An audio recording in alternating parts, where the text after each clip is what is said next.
Hey there, art enthusiasts! Welcome back to my channel.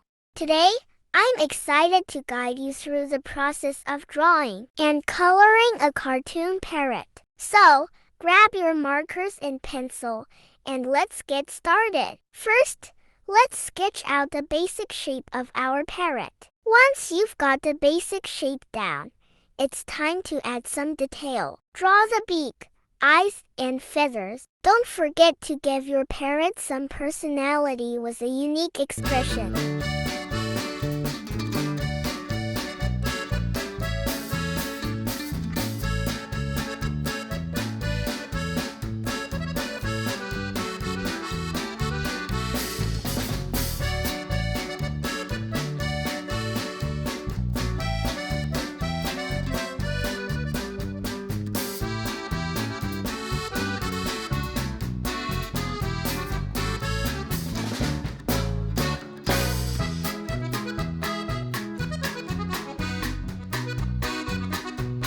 Choose vibrant hues for the feathers and use a lighter shade for the beak.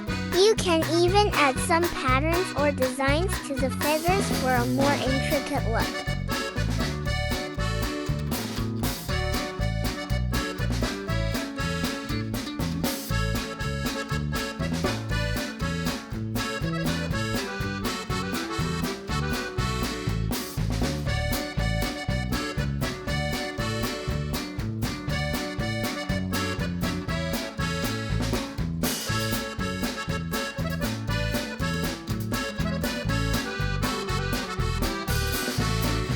And there you have it, a cartoon parrot drawn and colored by you. We hope you enjoyed this tutorial, and we can't wait to see your creations. Don't forget to follow and subscribe for more fun and creative projects. Thanks for watching and happy drawing!